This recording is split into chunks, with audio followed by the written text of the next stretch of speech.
Okay. Good afternoon. We'll start the public safety meeting for November 7th, 2024. We'll start with the Pledge of Allegiance. Pledge allegiance To the flag of the United States of America and to the republic for which it stands, one nation, under God, indivisible, with liberty and justice for all. All right, thank you for attending today. We'll start out with any agenda additions or changes. No, there are none. All right, seeing none, all those in favor of the agenda? Aye. Opposed? All right, agenda passes. Approval of minutes. Move the minutes by Commissioner Drosha, support by Commissioner Haskell. All those in favor? Aye. Aye. Opposed? All right, minutes are approved. We'll start out with limited public comment. Seeing none, we'll move on to Sheriff's Office report. Good afternoon, Commissioners. Congratulations on your win Tuesday. The October highlights, I'll go over them briefly. If there's any questions at the end, I'll answer them. The 7,000 block of Rock Bridge, deputies responded to a complaint of an arson of personal property. The female suspect was high on meth and argumentative with her boyfriend. She set the bedroom mattress on fire. Delta Fire put the fire out. We had a break-in and entering in the 5300 block of Ivan Drive. A business was broken into overnight. Money was taken. We're still working on the leads that we have.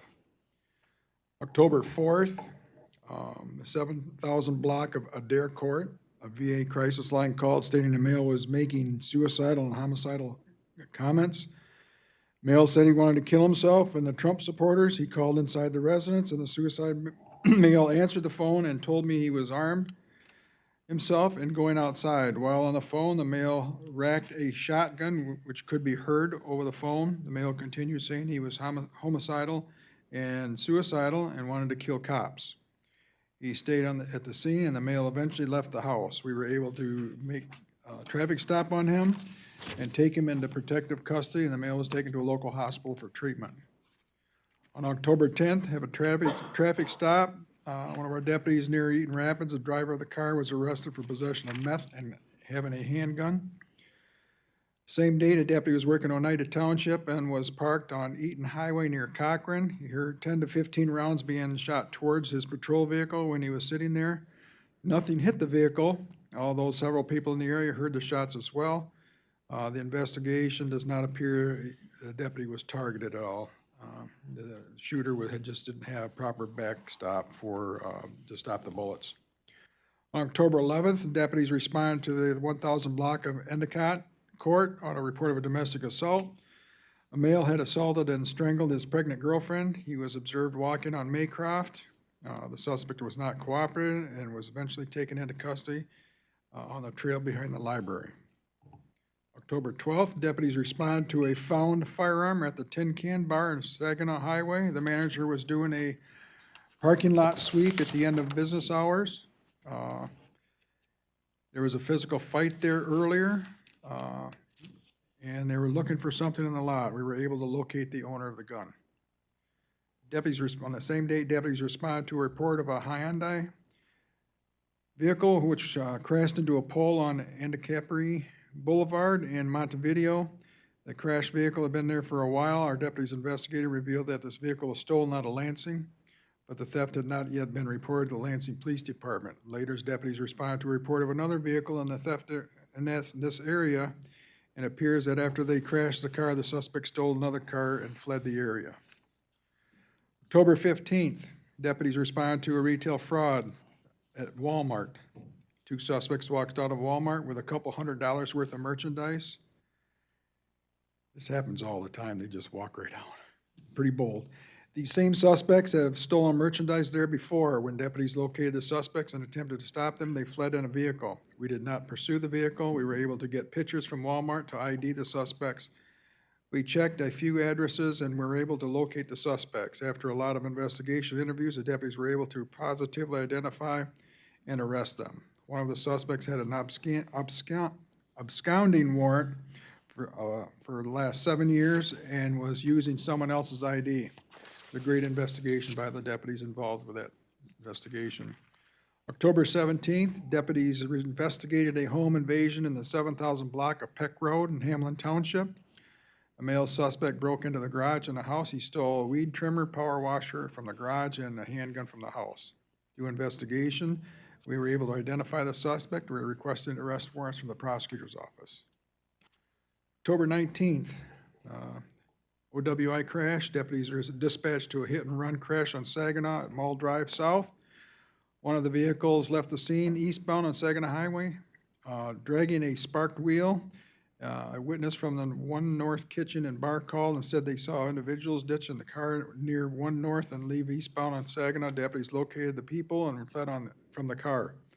The driver was arrested for OWI and leaving the scene of a crash. The other two were arrested on unrelated charges. October 29th, deputies were dispatched to the hospital to meet a female victim of a domestic violence which had occurred on Wildlife Lane near Bellevue. We responded there, identified a suspect, and began searching for him. The deputies located him and arrested him for this assault and also for possession of methamphetamines. As a result of a no vote on our proposal, our tax limitation proposal, I'm going to have to make some drastic changes here in the next few days regarding my staffing levels at the sheriff's office. I will keep all you commissioners apprised of what the result is, but we can't do any more at this time. So I will keep you informed. I'm still meeting with my staff and also the controller's office, and we will make that determination of what we have to do in order for some of the department to survive. So do you have any questions for me? Questions for Sheriff Rake? Commissioner Haskell? No question, Sheriff, but I just wanted to say thank you for all the effort you put in to try to get the village proposal passed. I know you were at township meetings with me, you were at community meetings with me. We were working doors, trying to get this to pass, and I appreciate all the effort you put into it. Thank you. Yeah, I agree with Commissioner Haskell. Hard-fought battle, didn't go quite the way we wanted to. Yeah, great, keep us updated, and we'll support you in any way we can. And congratulations to you too. All right, thank you. All right, up next, Central Dispatch. Good afternoon, Kelly Cunningham, Eaton County 911 Director.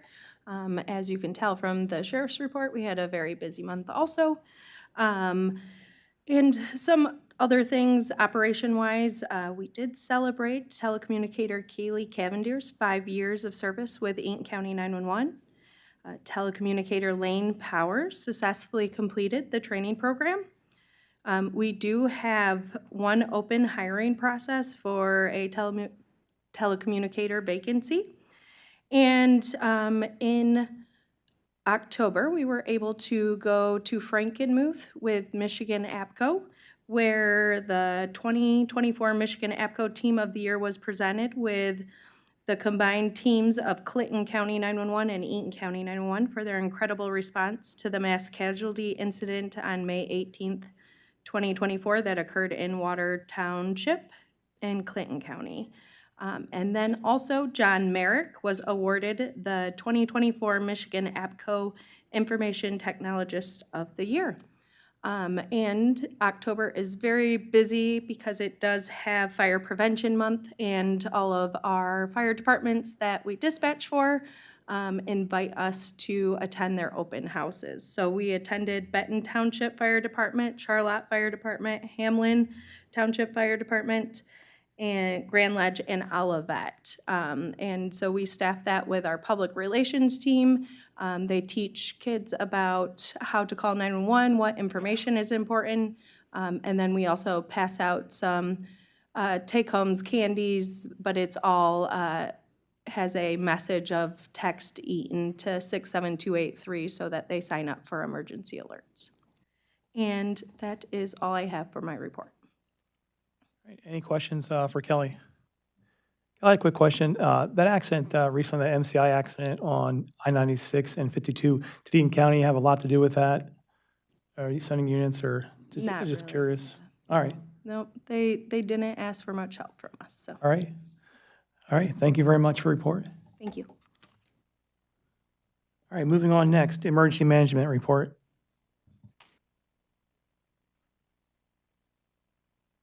Good afternoon, Commissioners. Ella Gardner, Emergency Management Specialist. First, the Eaton County departments have been actively reviewing their continuity of operations plans, focusing on updating essential function statements, critical systems, resources, and vital records. The plan's scheduled for repromulgation in early 2025. The multi-hazard mitigation plan, we have completed our capability assessments with local jurisdictions that have chosen to participate. And the public participation period concluded, and the plan was submitted to the state on November 1st and will be sent to FEMA for approval after the state approves it. We're anticipating that taking place in early 2025 as well. Ryan and I had the privilege of going to the National Weather Service in Grand Rapids, where we gave a presentation about our department's mission and vision, as well as the county's new web-based hazard identification and risk assessment, and what we can do to enhance future collaboration between our offices. We both attended the Michigan Emergency Management Association Conference in Bel Air, Michigan, which was fully funded by the Homeland Security Grant Program. Ryan participated in an exercise with the Michigan Mortuary Response Team, also known as MIMORT. This was a repack exercise that focused on logistics, capabilities for their disaster portable morgue unit, and prepared them for a cold weather exercise that will be held in March in collaboration with the Federal Region 5 Disaster Mortuary Operational Response Team. We both participated. Ryan participated as an evaluator, and I was part of the simulation cell for a full-scale exercise at the Lansing Airport. This was on October 23rd, and it simulated a downed aircraft scenario testing operational procedures for a mass casualty incident. Ryan led the Wireless Emergency Alert, also known as WEA, development drills during the MEMA conference. Myself, along with many other emergency managers across the state, participated, and Ryan was able to give people exercise credit through an after-action report. During the MEMA conference, I was awarded the 2024 Emerging Emergency Management Professional of the Year, and Ryan received recognition from the International Association of Emergency Managers for maintaining his Certified Emergency Manager designation. He initially received his certification in 2019 and has continued professional development to maintain this credential over the successive 5-year periods. That is all I have for my report today. All right, thank you very much, Ella. Congratulations to you and Ryan on your awards. Any questions for Ella? Commissioner Haskell? I'll echo his congratulations. That's awesome to hear. With the power outages that we had on site here, you mentioned continuity of operations. Anything that, those paths crossed, any lessons learned from the power issues we had here? I know that we were able to work with 911, and I guess let me back up. So a few months ago, we had finished off an election security project with the clerk's office, where we were able to supply them with regular election needs that they use every year. We were also able to get them a generator for backup power, hoping to not have to use it. We ended up using the 911 and emergency management trailers generator to help with the clerk's office during the election. Cool. Thank you so much. I appreciate you guys being there to help. All right, any other questions for Ella? All right, thank you very much for your report. Thank you. Yeah, you have a resolution you want to present then? Yes. Okay. So we have a resolution that's being proposed to approve the new renewal of a memorandum of understanding with Delta Township for the use of their facility as an alternative emergency operations center. This agreement was last signed in 2019, and the renewal supports the standard continuity of operations for our EOC. Delta Township is the most practical choice as an alternative location as they already operate a local EOC, and renewing this MOU also aligns our departments with EMAP standards by outlining the activation, operational, and deactivation procedures. Delta Township has already signed and agreed to that MOU on their end. Okay, I did read it in full. Any questions for Ella on this resolution? All right, moved by Commissioner Drosha, supported by Commissioner Haskell. If no other questions, all those in favor? Aye. Aye. Opposed? Okay, motion carries. Thank you. Thank you very much. All right, moving on. Looks like we have, say that, help me out there. Miscellaneous, thank you. Looks like we have a resolution there. That is the resolution that you had provided. I don't know if you want to speak to it or, Yeah, this is the Proclaiming Family Court Awareness Month for the month of November for Eaton County, and I would move it. Support? All right, supported by Commissioner Haskell, moved by myself. Any questions on that? Seeing no questions, all those in favor? Aye. Aye. Opposed? All right, resolution carries. Last limited public comment. Go ahead.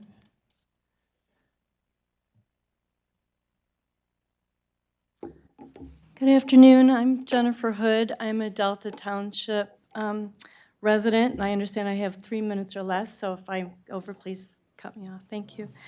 I just want to say, first of all, I have the greatest respect and confidence for our law enforcement in our area, and I've lived there for 44 years, 35 in the same house, so significant and day-to-day. I can't tell you so many incidences, events that we are so grateful to have Delta Township at our back door.